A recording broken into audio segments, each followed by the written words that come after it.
Alright. Okay, sir. Alright. So kita continue kita punya lesson dengan kita bincangkan soalan number 1 first. Okay, so ready? Mungkin ada yang sudah try jawab tapi mungkin lagging at some point. So question number 1,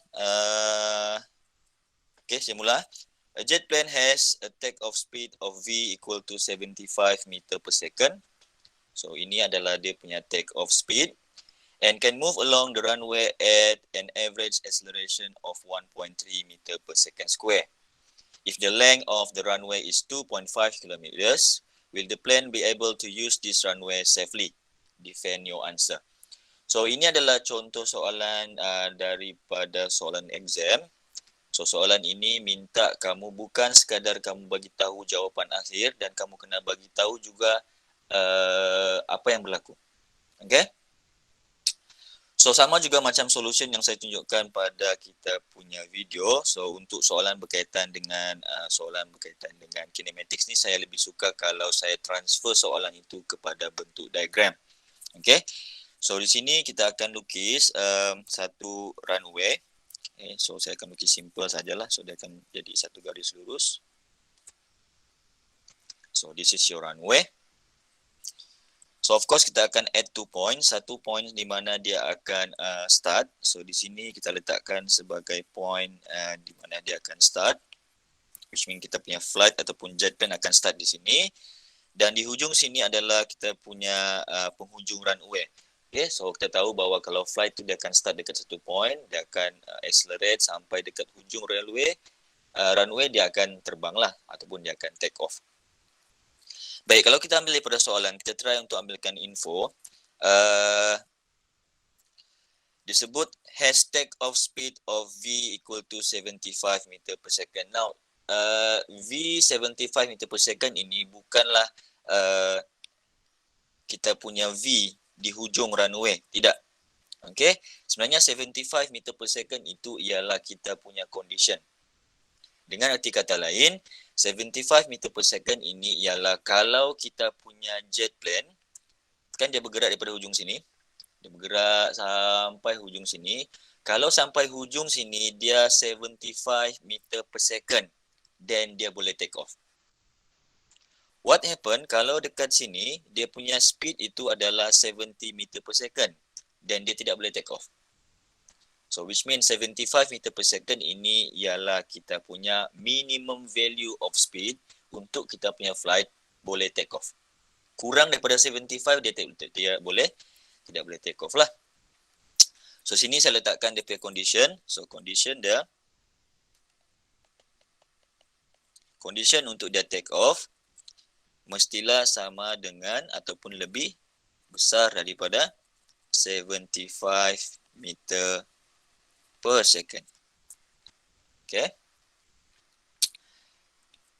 So berapa nilai U kita? So kita punya jet plane akan start dengan soalan tidak provide kan? So bila tidak provide dan kita boleh letakkan nilai U kita adalah kosong. Dia start daripada rest lah. Kemudian baru dia akan accelerate. Okay, so along this line, dia akan accelerate along the runway. So acceleration dia adalah 1.3 meter per second square. And then, daripada sini kita kena cari berapa nilai V dekat hujung runway. So kalau nilai V ini follow kita punya condition, which means sama ada dia greater ataupun equal to 75 meter per second, then kita sebut dia boleh take off lah. Okay, so dia boleh take off. So ini yang kamu kena kira. Kemudian satu lagi, panjang runway ni dibagi dalam soalan, panjang dia adalah 2.5 km. So kita punya nilai displacement ataupun length of your runway S is equal to 2.5 km. Okay, dalam chapter 1 kita belajar di sini kalau kita tengok dia punya unit, kesemuanya adalah menggunakan meter. Tiba-tiba kita punya runway ni is kilometer, which mean kita tidak boleh guna kilometer lah. So kita kena tukar kepada unit yang sama. So di sini dia akan menjadi 2.5 times 10 to the power of 3 meter. So sekarang ini dalam saya punya diagram, ini kinematics diagram yang saya lukis, saya ada beberapa info. Dan of course kita ada 3 equation yang kita akan gunakan untuk mencari nilai V. So info yang kita ada sekarang, kita ada acceleration, kita ada nilai initial velocity dan juga kita ada dia punya displacement of the runway. So daripada sini kita boleh gunakan equation yang kedua sebenarnya. Okay, equation kedua di mana dia adalah V square is equal to U square plus 2S. So di sini kalau saya kira nilai V saya akan dapat 80.63 meter per second. So kalau dia start dengan 0 meter per second from rest and then somehow kita punya jet plane itu accelerate dengan 1.3 meter per second square dan dia accelerate sepanjang 2.5 kilometer and then at the end of your runway nilai velocity dia adalah 80.63. So sekarang ini kita sudah dapat nilai V take off kita untuk acceleration 1.3 meter per second square which is 80.63. So untuk kita defend your answer, kita kena refer balik kepada kita punya condition yang dibagi dalam soalan. So the jet plane can take off safely if the velocity is equal or greater than 75 meter per second and somehow our value is greater lah. So apa yang kita boleh jawab tambahan? So sekarang ni kita tahu bahawa nilai V kita sudah memang exceed lah lebih. So kita boleh letak komen di sini. The jet plane is safe to take off. Okay. So soalan ini bukan sekadar kita mau cari berapa nilai V untuk take off, tetapi kita juga kena bagi tahu sama ada dia boleh take off ataupun tidak. Itu yang dimaksudkan dengan soalan defend your answer. Okay. So ini adalah soalan yang pertama. So this is question number 3 and somehow question number 3 dia masukkan graph and that graph ialah kinematics graph. Graph yang saya maksudkan ialah graph of acceleration against t time in second dan bentuk graph dia kita nampak di sini dia constant lah. So between 0 to 10 second, the acceleration somehow is 2 meter per second square. Between 10 to 15 second, dia adalah kosong. And then finally between 15 and 20 second, nilai acceleration kita adalah negative 3 meter per second. Okay, kemudian soalan dia tanya, what is the particle speed at t equal to 10 second and t equal to 20 second? Kemudian soalan B, the distance travel in the first 20 second. Okey. Baik, untuk jawab soalan ini saya sebenarnya boleh mengambil info dahulu, kemudian baru saya akan pilih equation yang mana satu saya akan guna. Okey, kita ada 3 equation tadi. Untuk 3 equation ini mungkin ada yang bertanya, adakah equation ini akan disediakan di dalam exam? Okay, sebenarnya memang dia akan disediakanlah dekat kita punya exam paper, dekat muka surat hadapan sekali kamu ada list of equation. Okay, however saya selalu galakkan student saya untuk kalau boleh hafal. So bila kamu hafal, itu lebih memudahkan dan menjimatkan masa kamu masa menjawab lah. Okay, baik. So first kali di sini saya akan tandakan dahulu. So kenapa mungkin kamu akan tanya kenapa cikgu buat ada kotak di sini. Ini bukan chapter yang kita belajar vektor kan. Kenapa ada table tiba-tiba? Okay. So di sini saya letakkan ada satu table dan table tadi kita ada 3 bahagian which mean dia refer kepada part number 1 which is ini. Kemudian part number 2 and also part number 3. Allahu Akbar. Okey, saya sengaja pecahkan supaya saya boleh tahu dan saya boleh cari info bagi setiap part. Part number 1, part number 2 and part number 3. Okey. So di sini akan menjadi part number 1. This is part number 2 and part number 3.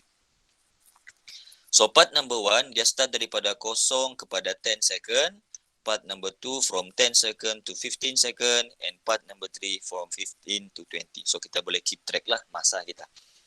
Okay. Baik, kita start daripada part number 1. Part number 1 is daripada 0 kepada 10 second. Okay, daripada 0 kepada 10 second. Daripada graf ini sendiri, kita boleh tahu nilai acceleration kita is 2 meter per second square. Okay, itu kita punya info yang pertama. Baik, apa lagi info yang kita tahu? Kita juga tahu bahawa tempoh masa dia ialah 10 second. That is from the graph.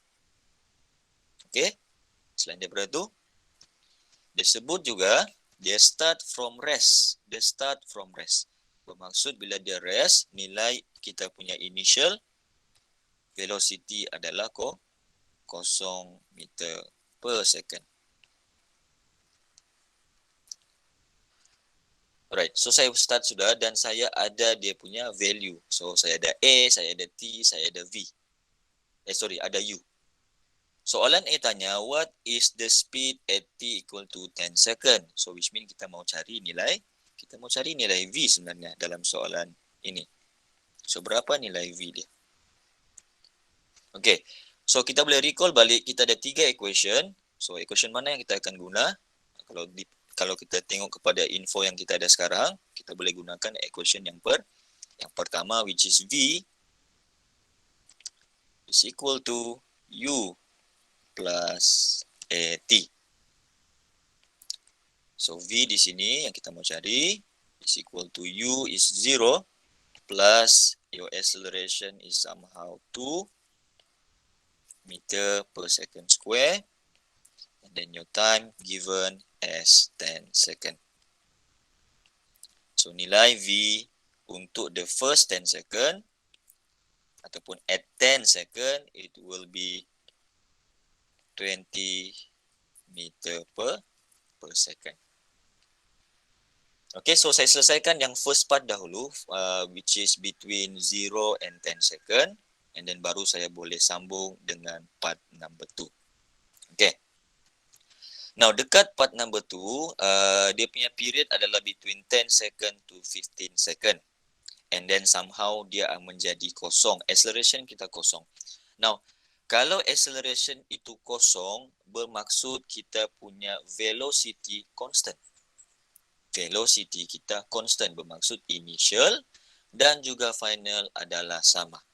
Baik, bila sampai kepada 10 second, kita punya nilai velocity daripada first part adalah 20 meter per second. So, 20 meter per second ini akan menjadi initial velocity untuk second part, which is part between 10 to 15 second.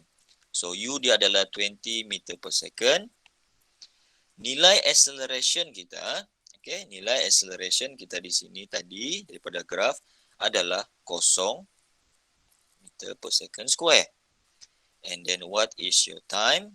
Your time is 5 second. So between 15 and 10 ialah 5 second. And then kita disuruh cari berapa nilai V. Okay.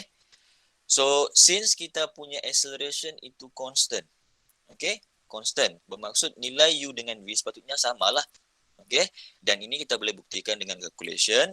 So V is equal to U plus AT. So V saya, U ialah 20 meter per second, plus acceleration adalah 0, your time is 5 second. There you go, you will have V is equal to 20 meter per second. So dia sama. That's why lah kenapa acceleration itu untuk second part dia adalah 0 sebab V kita constant. Initial and final velocity is constant. Baik, kemudian baru saya pergi kepada part number 3. Dekat part number 3, dia start daripada 15 second to 20 second. Now at 15 second nilai velocity kita adalah 20. So nilai 20 meter per second ini saya jadikan dia sebagai initial pula untuk third part. Okay, so U sama dengan 20 meter per second.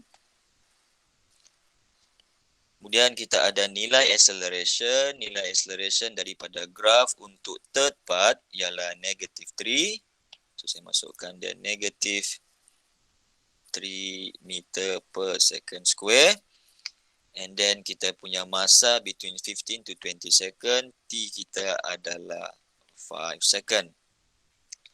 And then kita kena cari nilai final velocity at 20 second. So berapa nilai V kita? So dekat soalan ini sebenarnya kita boleh nampak bahawa untuk ketiga-tiga part, first part, second part and third part, kita menggunakan equation yang sama sebab info yang kita dapat daripada graf adalah info yang sama. So V is equal to U plus AT. So V is equal to U kita adalah 20 meter per second. And then plus your acceleration is -3. And then your time is 5 second. Okay, so berapa nilai V kita di sini? Okay, nilai V kita adalah 5 meter per second. So bila saya buat jadual begini, then saya boleh keep track saya punya velocity lah. Okay, saya tidak buat ketiga-tiga part terus. Saya akan buat step by step. Okay, so dia tanya what is the speed at t equal to 10 second? When t equal to 10 second, our speed is 20 meter per second. What is your speed at t equal to 20 second? It will be 5 meter per second. Okay, so itu bagi saya cara yang teratur untuk saya mencari velocity untuk setiap masa yang diminta dalam soalan. Okay. So sekarang ni kita ada info dalam table, masih kekal ada info yang sama. Dan soalan tanya what is the distance travel in the first 20 second? Bermaksud daripada 0 second kepada 10, 15 and 20 berapa total distance yang kita sudah travel. So untuk cari distance itu kita kena cari distance by part. Kita kena cari distance untuk part number 1, kita kena cari distance untuk part number 2 and distance untuk part number 3. Sama macam kita buat untuk soalan A tadi. Okay, so dekat part A which is between 0 to 10 second, tadi saya sudah kira dan saya dapat nilai-nilai ini. Saya ada nilai A, nilai T, nilai U dan nilai V. Soalan tanya nilai displacement S. Okay, so kita boleh guna equation yang mana satu untuk kira displacement ni. Okay, ada dua equation yang kita boleh kira.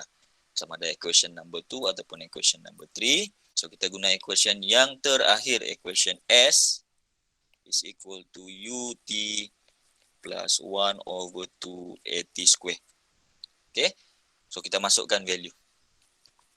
Masukkan value dan di sini kalau saya masukkan value dan saya kira saya akan dapati nilai dia adalah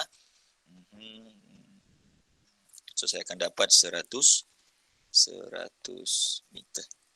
So 100 meter adalah kita punya displacement untuk first part. Okay, saya ringkaskan, saya tidak masukkan value. Saya terus masukkan dekat kalkulator lah.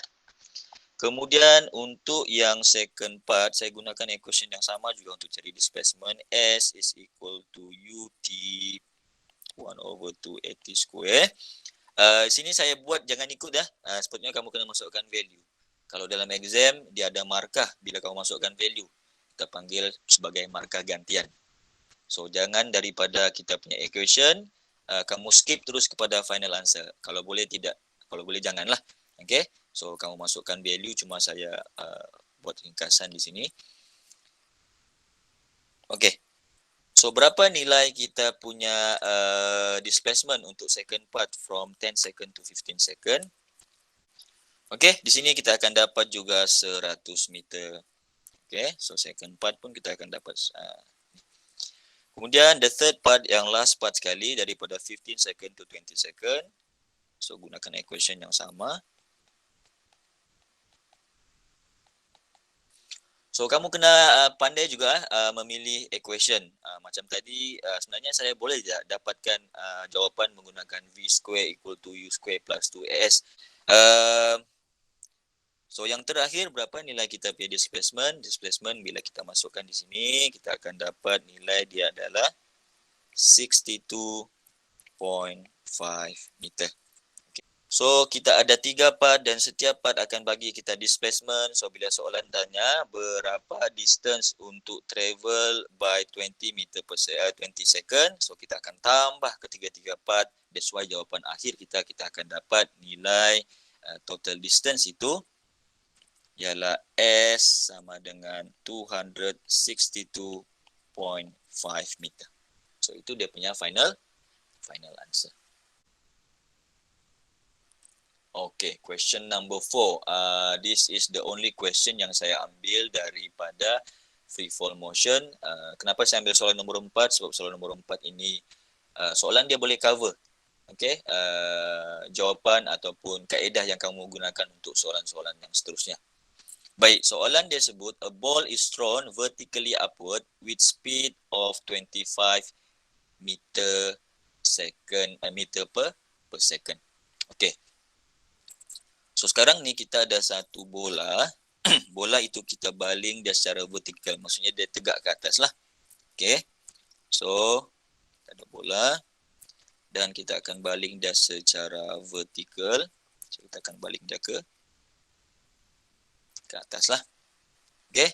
So untuk baling dia ke atas, kita punya speed is somehow 25 meter per second.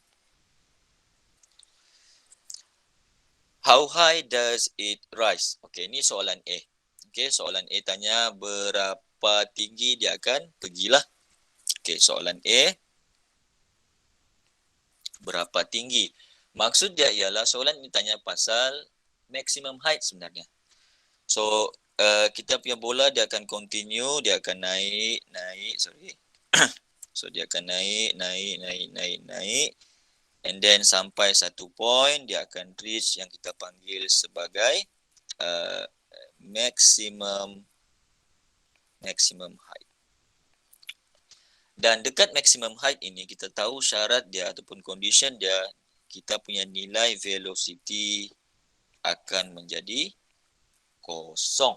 Okey, akan menjadi kosong lah. Okey. Kemudian nilai U kita tadi ataupun initial kita punya speed ialah 25 and then dia sebut dia ke atas. So bila ke atas maka dia akan jadi positif lah. So U sama dengan positif 25 meter per second. Okey, kita tidak tahu berapa dia punya maximum height. Okey, kita tidak tahu berapa maximum height dia. Kemudian kita juga tidak tahu berapa masa yang diambil untuk sampai ke maximum height. So dua info tu kita tidak ada. Okay, so apa lagi info yang kita boleh dapat dalam soalan ni? So this is free fall motion. Okay, kita tahu bahawa bila dalam free fall motion, kita punya motion itu is under influence of gravitational acceleration. So memang sentiasa ada gravity lah. So ada yang PM saya, cikgu kenapa dia punya gravity, kalau saya baling bola ke atas pun dia punya acceleration ke bawah. Bila saya baling bola tu ke bawah, dia punya acceleration pun ke bawah. Kenapa dia punya A tu sentiasa ke bawah? It is because dia adalah acceleration due to gravity. So gravity kita mana pernah ke atas. Dia sentiasa ke mana? Dia akan sentiasa ke bawah. So our gravity ataupun kita punya gravitational acceleration, which is A, is equal to 9.81 meter per second square. And then since dia ke bawah always, okay, dia akan ke bawah, so dia akan jadi negatif. So sekarang ini kita ada info yang kita ada sekarang ini saja. Kita ada nilai V kosong sebab maximum height, acceleration kita is due to gravity, so dia akan jadi negatif 9.81. And then our initial speed adalah positif 25 meter per second sebab dia ke atas. So soalan tanya how high. So how high ini dia tanya ialah berapa tinggi. So of course kita akan cari nilai displacement. Okay, so itu soalan dia. So untuk cari nilai maximum height ataupun kita punya maximum displacement di sini, kita akan gunakan equation yang kedua sebab kita ada info-info itulah. Which is equation dia adalah V square. Okay. V square is equal to U square plus 2S. Okay, so yang kita mau cari adalah nilai S di sana. So nilai V kita tadi adalah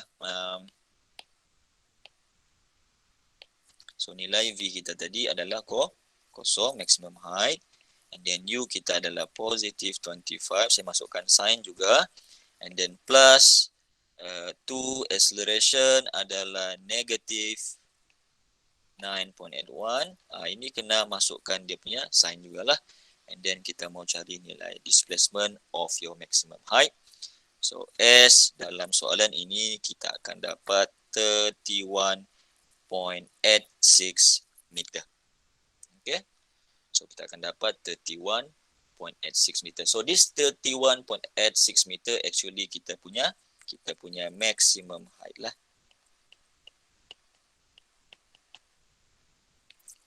Baik, soalan yang kedua, soalan B, dia tanya how long. So perkataan how long ini dia merujuk kepada nilai T. Bukannya how long tu berapa panjangnya, tidak. Berapa masa sebenarnya dia tanya. How long does it take to reach its highest point? So berapa masa yang diambil daripada point of release di sini sampai kepada maximum height. So berapa dia punya T? So berapa nilai T kita? Kita boleh gunakan beberapa equation. Sebenarnya kita boleh gunakan equation yang pertama boleh, equation yang ketiga pun boleh. So di sini mungkin saya akan gunakan equation yang pertama lah. So V sama dengan U plus AT. So T yang saya mau cari. Okay. V ada tidak? Okay, kita ada V kosong. U kita ada 25. Kita acceleration pun ada negative 9.81. Which means kita boleh gunalah. Okay, kita masukkan value.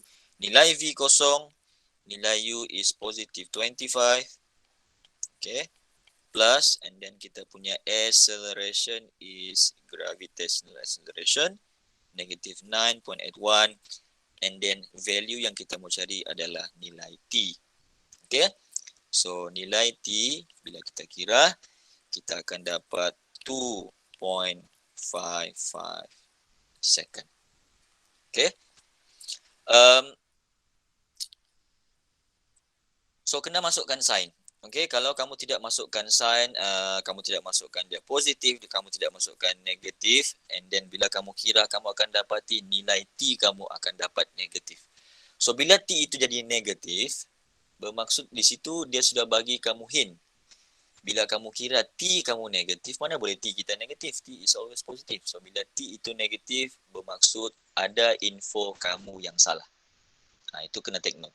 Kalau kamu kira T dan kamu dapati T itu negatif, bermaksud ada something wrong dekat info yang kamu masukkan.